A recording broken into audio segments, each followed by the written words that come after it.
Crime Photographer.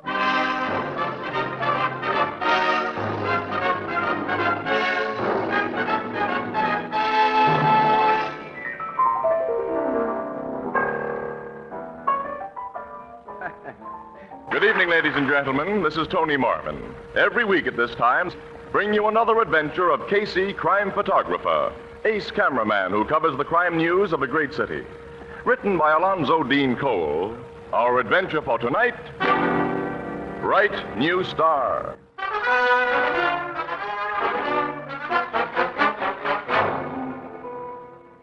Late afternoon, a Metropolitan Theater. Its auditorium is empty and its half-lighted stage is bare, except for several dozen folding chairs and a few rough tables that have been used for a rehearsal. In the center of the stage stands a smiling young woman surrounded by newspaper reporters and photographers. Among them, Ann Williams and Casey. Tilt your head up just a little more, Miss Holliday. It'll give you a better neckline. Make the smile a little wider, please.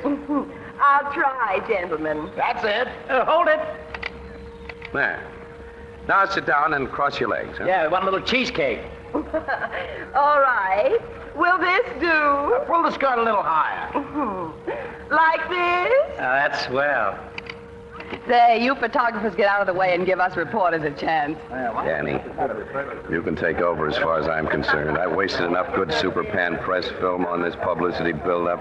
You think she's pretty, Casey? Sure, but I think she'd double-cross her own mother in order to get what she wants.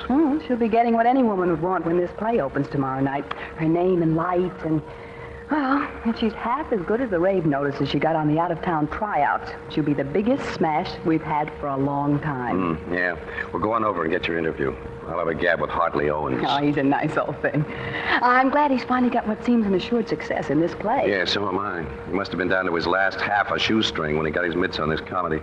Well, I'll get over to this bright new star and hear her throbbing success story. Yeah. Join you later. Okay, Annie. Hello, Mr. Owens.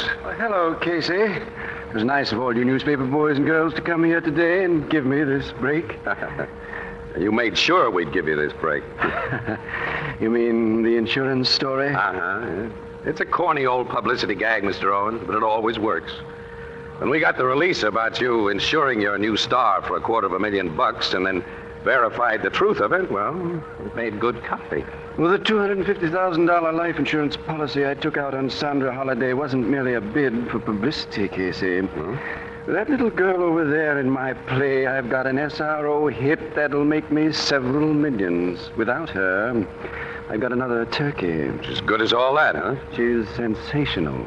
Your press agent said you discovered her in a Chicago night spot, but he soft-pedaled beyond that. What's the dope on her? Well, strictly off the record, Casey. She was entertaining in a pretty low dive when I found her. One of Murray Solano's places. Oh.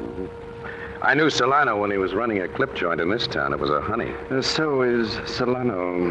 I'm very much afraid. Afraid of what? Of complications. Huh? Solano's crazy about this girl. He wants to marry her. Ooh. Well, if she does, the publicity will wreck both her and your show.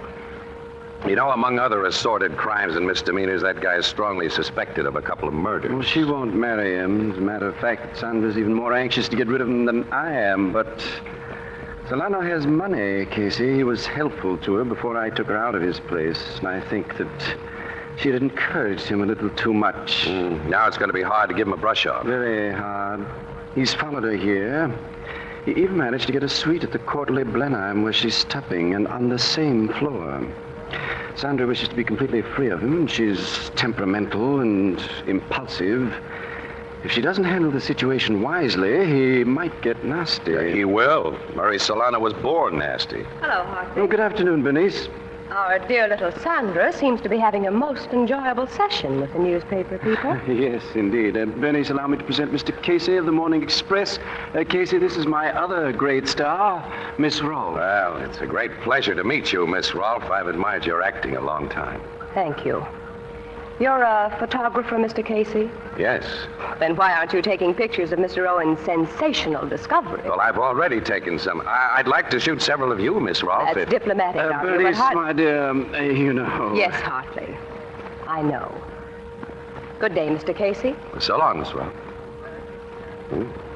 Her nose is out of joint, huh? Oh, she's terribly jealous of Sandra. When this play went into rehearsal, Bernice was engaged for what then seemed to be the stellar role. But when the writers and my other associates in the production saw what we had in Sandra, her part was lengthened and developed, and Bernice's was cut. If I hadn't had her signed to an ironclad contract, she'd have walked out on me. Must be pretty hard for her to take. Bernice Rolfe's an established star, and to have an unknown come in and take all the gravy. Well, it made her rather poisonous, to say the least. Yeah. Bernice has rooms at the Courtly Blenheim, too, on the same floor as Sandra and Solano and me. I'm going to have a time preserving peace there as well as at the theater. Say, isn't that Solano coming in? Oh, yes. I haven't seen him in a long time. He's put on a lot of weight. Hello. Well, Casey, long time no see. Yes, long time, Solano. Been shooting pictures of Sandra, huh? She is something, ain't she? A bombshell, from what I'm told. A guy with eyes shouldn't have to be told. After my first look at her, Casey, I knew she had everything. You've known her for some time? Not long enough.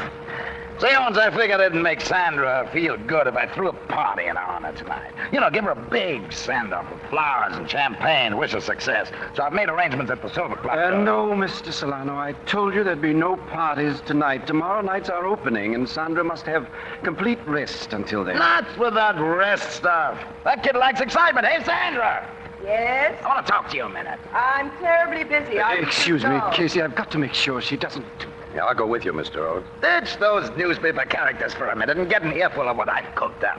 I'm throwing a big party for you tonight, kid. Mr. Owens doesn't want me to go out this evening. So what? Now, here's what we're gonna do, babe. How dare you call me babe? Huh? Mr. Solano, you neither know me long enough nor well enough to call me babe. Of course, this is an act, kid. It is not an act. I want you to leave me alone. I thought your head has been getting bigger and your hat's a little higher. Mr. Owens, please have this man put out of the theater. Sandra... Put me out, Isn't huh? it plain enough that I don't want to see you anymore? Yeah. It is now. Come on, babe. Thanks for finally giving it to me straight, just how I stand. Sandra, you shouldn't have done that. Not the way you did. I told you I was fed up with him, Mr. Owens. And you wanted him out of the way. Solano's dangerous. I'm not afraid of him. Ladies and gentlemen, I'm sorry this unpleasant scene had to occur before you. Now, as I was telling you reporters, I was brought up in an exclusive section of Pittsburgh. My father worked in a bank. Probably a gravel bank. Casey, what do you suppose the lowdown is on that Solano person? I'll tell you when we get out of here, Annie. Come on, let's go. Okay. So long, Mr. Owens. Casey... Yeah? will you excuse us a moment, Miss Williams? Certainly. Casey, you're an old friend, so I know everything I've told you will be off the record. This opening tomorrow night, the success of my new star, means everything to me. The wrong sort of publicity at this time. Yes, I understand. Well, don't worry.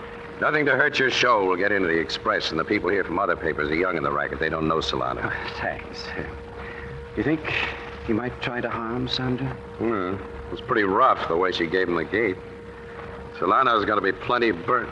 Look, why don't you play safe and get her a bodyguard? I shall.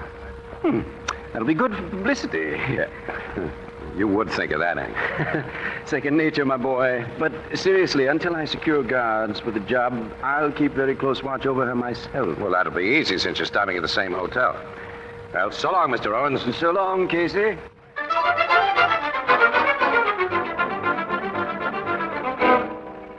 I'm sorry, Mr. Owens. Miss Sandra Holliday doesn't answer her telephone. Well, I'm sure she's in her suite, operator, probably sleeping soundly. She has a breakfast appointment with me this morning, and I promised to wake her with a call, so please try again. Very well, Mr. Owens.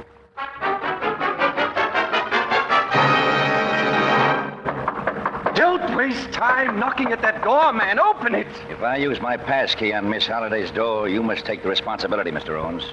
Ladies don't usually like it when house detectives barge in. I'll take all responsibility. I tell you, I've been trying to rouse her by phone for almost half an hour. Don't be worried, sir. She may have gone out. I told her not to go out. Open that door.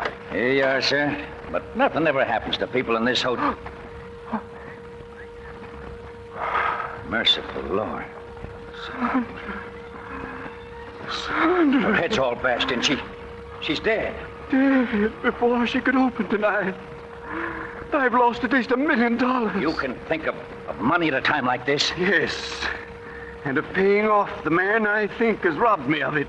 He's in this hotel, on this floor, if he hasn't run away. Call the police and then arrest Murray Solano.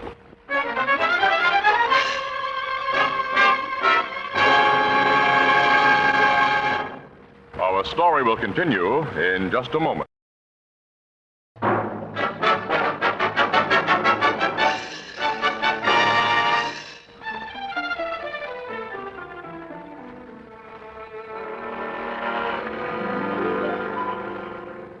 You and this house detective went to Solano's rooms right after you phoned me at headquarters, Mr. Owens? Yes, Captain. Solano wasn't there. The guy left in such a hurry, Captain Logan. He took nothing but the clothes he was wearing. Which means that after he killed Sandra, he lost no time in making his getaway.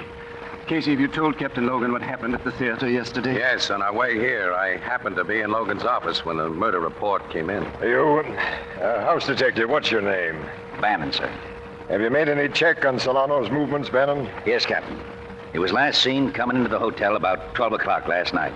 And no one remembers seeing him leave again after that. I'll put my men checking on that. Well, until the medical examiner gets here and gives me the lowdown, I'd guess this woman's been dead about 8 hours, since 2 o'clock this morning. Yeah, that's my guess, too, Logan. I'm glad to have your support, Casey. Happy to give it to you, pal. And the murder instrument was obviously that heavy brass candlestick from which somebody has carefully removed all the fingerprints. Well, a guy like Solano would remember to do that. Yeah, but would Solano have used a candlestick?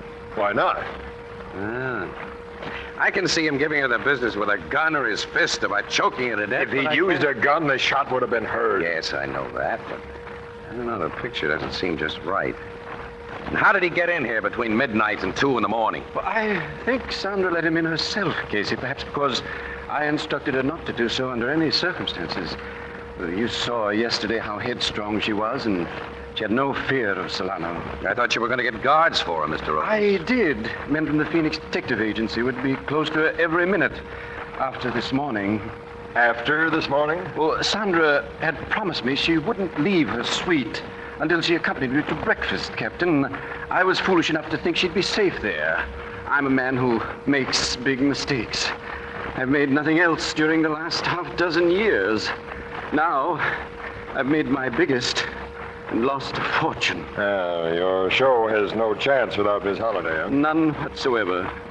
Oh, if my stockholders insist, I'll put in another actress and give the thing a showing here, but they'll be wise if they let it drop and console themselves with the return of their investments from the insurance I took out on Sandra's life. Oh, your stockholders share in that $250,000 policy. Well, naturally. Protects them from all loss.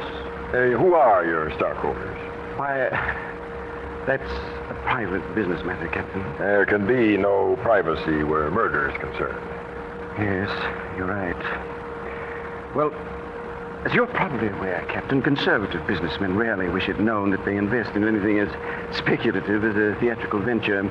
So I must ask you and Casey to treat the information you've requested as confidential. Oh, certainly. Sure. R.G. Whipple, the banker, is my chief backer. State Senator Pearson is the other. Thanks. Now, I have to ask a lot of personal questions in a case of this sort, Mr. Owens. Well, I trust that I'm not under any suspicion, as investigation of my affairs will show you I had every reason to keep Sandra Holliday alive. Yes, I believe that, Mr. Owen. But Murray Solano may not have been the only person who would have liked to have seen her dead. What? You think somebody else? Bernice Rolfe wasn't exactly a friend of Miss Holliday. Bernice? Jealous women can be as murderous as jilted men. Oh, Casey, I'm sure that Bernice... Hey, what's this about? Well, Mr. Owens can give you the details better than I can, Logan. And after he gets through, I think there's an actress you want to talk to. An old star who didn't like being outshone by a new one.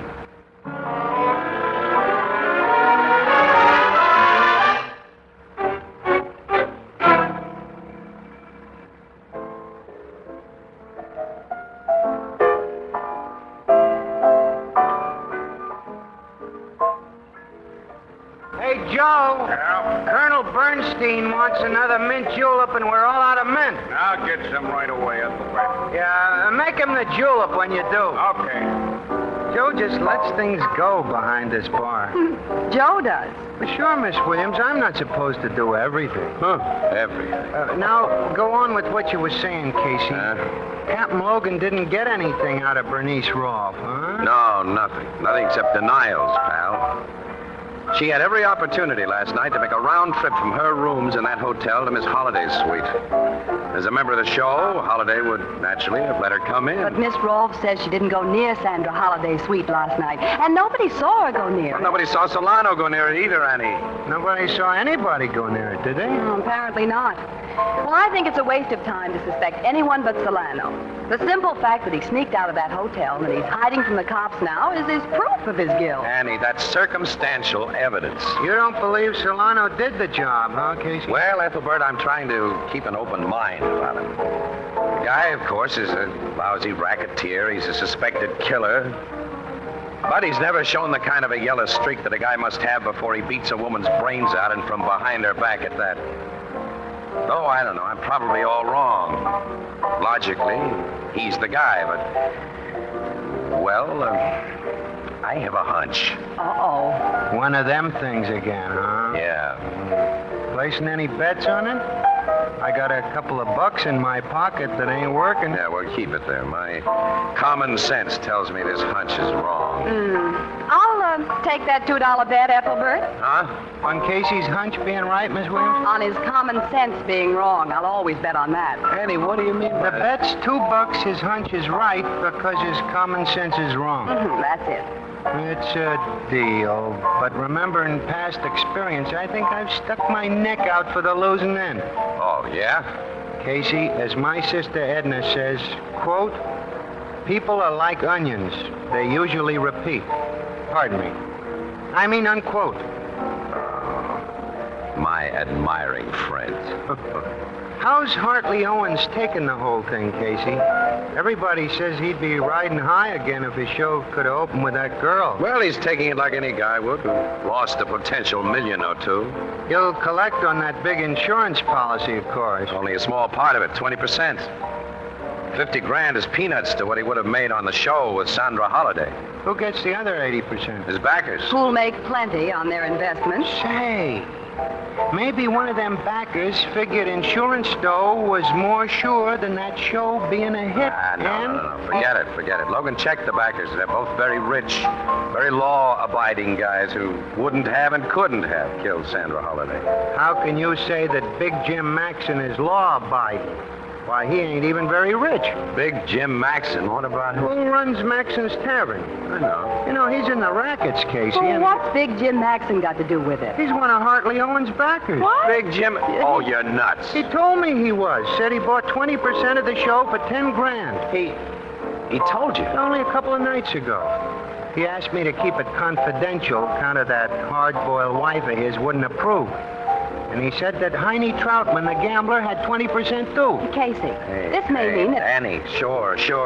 Look, come on. We're going to find Logan. Then call on Big Jim and Heine Troutman. Why, Casey? Well, when we have time to tell you, pal, I think it'll cost $2.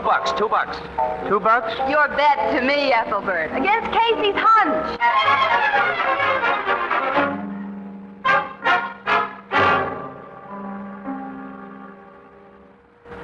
Sit down, gentlemen. Oh, thanks, Mr. Owens. We won't be here very long. Neither will you, Mr. Owen. I, Casey? Uh-huh. Nice suite of rooms he has, Logan. He's going to miss it. I don't understand. This afternoon, I called on the backers of your show, whose names you gave me, Mr. Whipple and Mr. Pearson. I'm sure they confirmed everything I told you. They did, 100%. Yeah, but tonight we made other calls on Big Jim Maxon. Maxon? And Heine Troutman. I don't know what you're... Oh, yes, you do. You sold 140% of your show, Owens. You expected the show to be a flop, which would mean no payoffs to anybody but yourself. To make sure it would be a flop, you put an unknown entertainer into one of the big parts. But she made your turkey into a hit. If she'd opened here in the big town, you'd have been called upon to pay out 40% more than the show could bring in.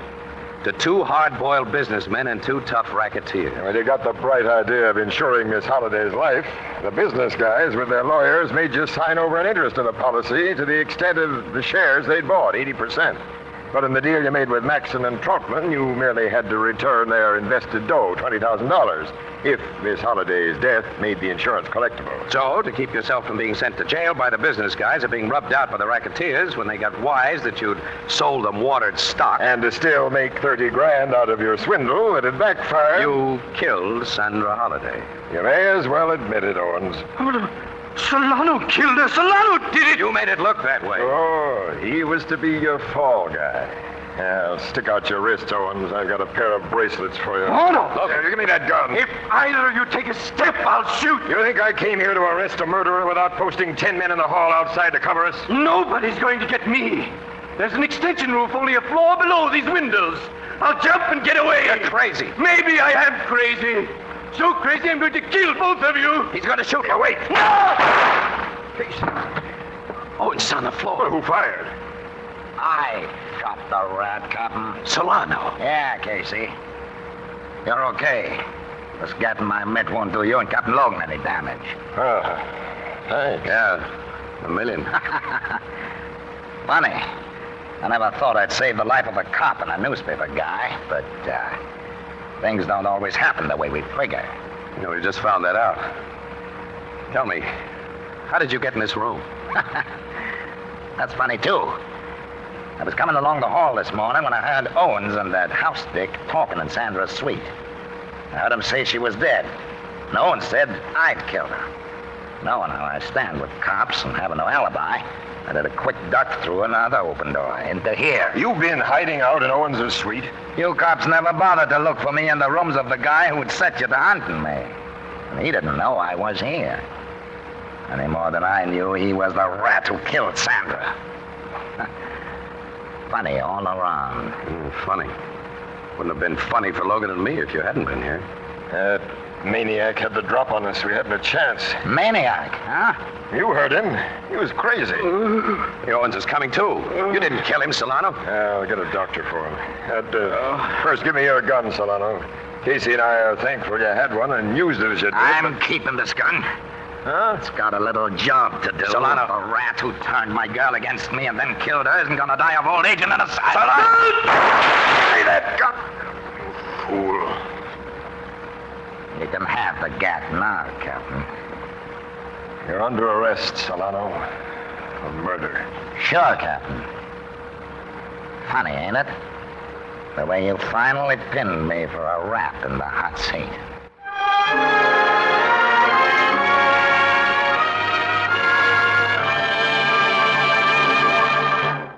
We'll join the crowd at the Blue Note in just a moment.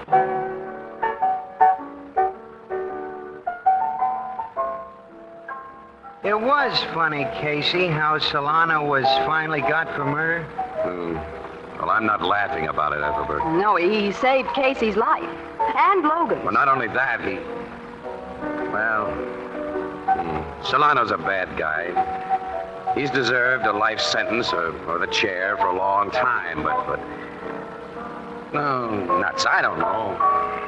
Say, Ethelbert, I just remembered. You owe me $2 on that bet. Yeah, my hunch was right. Terrible hot weather we've been having, ain't it? My $2, Ethelbert. Yeah, I hope it's cooler tomorrow. What'd you say, Miss Williams?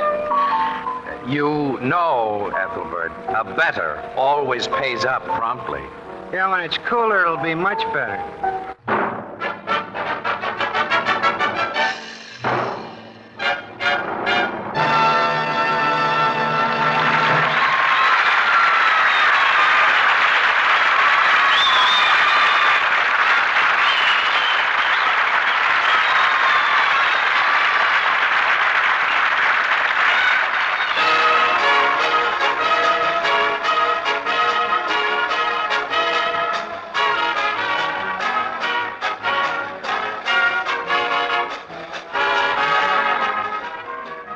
Crime Photographer is directed by John Dietz. The original music is by Archie Blyer, and the program features Miss Jan Miner as Anne and John Gibson as Ethelbert.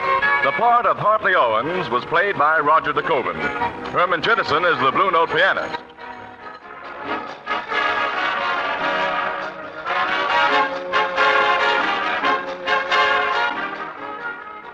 This is Tony Marvin saying good night. This is CBS, the Columbia Broadcasting System.